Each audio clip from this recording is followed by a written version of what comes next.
हम रसूल पौलुस के बारे में बात करने जा रहे हैं। उनका नाम पहले साउल था, फिर उनका नाम पौलुस रख दिया गया। पता नहीं क्यों, लेकिन वो एक अजीम रसूल थे, पौलुस। मुझे रसूल पौलुस बहुत पसंद हैं, भाई। लोग उन्हें ईसाइयत का मेमार वगैरह भी कहते। वो एक बहुत पढ़े लिखे नौजवान थे, ठीक है। सब सही स्कूलों में तालीम हासिल की थी और सब कुछ। वो खुदा के कलाम को जानते थे, लेकिन वो एक मुखालिफ मसीह थे। हाँ, वो स्टीफन के कत्ल, उसकी शहादत के वक्त वहीं मौजूद था और वो दूसरे मसीहियों को पकड़कर जेल में डाल रहा था और जुर्म कर रहा था। बिल्कुल, वो मुकम्मल तौर पर मुखालिफ मसीह था। हमें इस बंदे को मुआफ करना चाहिए, भाई।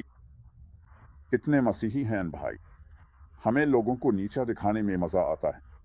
कोई बंदा किसी तवाइफ के पास चला गया, जिमी सोमरत, मुआफ करने का दिल नहीं चाहते। बस अब समझ रहे हैं ना मेरी बात। जरा जबूर के बारे में सोचो।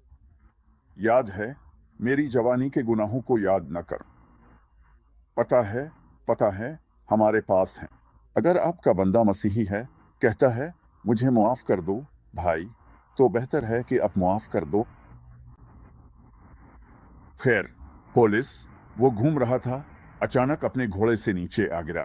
हाँ, घोड़े से गिर गया, तेज रोशनी आई और वो अंधा हो गया। ठीक है।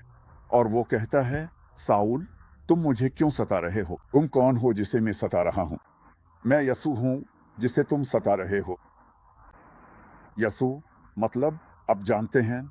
और खैर, वो अंधा है, लोग उसे पकड़कर कहीं ले जाते हैं और वो दुआ कर रहा है, जैसे अब मैं क्या करूं, भाई?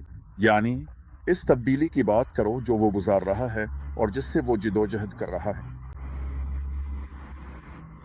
खैर, दमिश्क में एक शागिर्द था जिसका नाम हिन्ना था। वो हिन्ना और सफीरा नहीं। अपने महसूस किया कि मैंने उसे हाथ नहीं लगाया।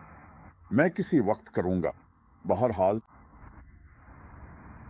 एक शागिर्द, ठीक है, रब, इसे बताया। वो कहता है, सुनो भाई, तुम जाओगे और इस आदमी साउल से मिलोगे और तुम उस पर हाथ रखोगे और वो अंधा है और वो दुआ कर रहा है और वो रब से कहता है, जैसे शायद अब कुछ नहीं समझ रहे। हिन्ना रब को कुछ बातें समझाने वाला है जो शायद इसे मालूम नहीं। साउल, तुम जानते हो, तुम नहीं समझते।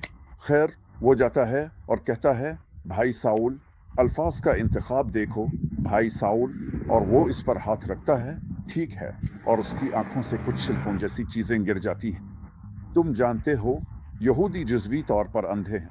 ये रूहानी मामला है। इसकी आंखों से कुछ छिलकों जैसी चीजें गिर गईं, ठीक है। और वो कहता है, खुदावंद ने मुझे यहां भेजा है, तुम जानते हो, और तुम्हें रूह अल कुद्स का तोहफा मिलेगा। हाँ, रूह अल कुद्स उसी वक्त उस पर नाजिल हुआ और वो उठता है, खुद को साफ करता है, और अगली ही बात यह है कि वो इंजील की तबलीग के लिए निकल पड़ता है।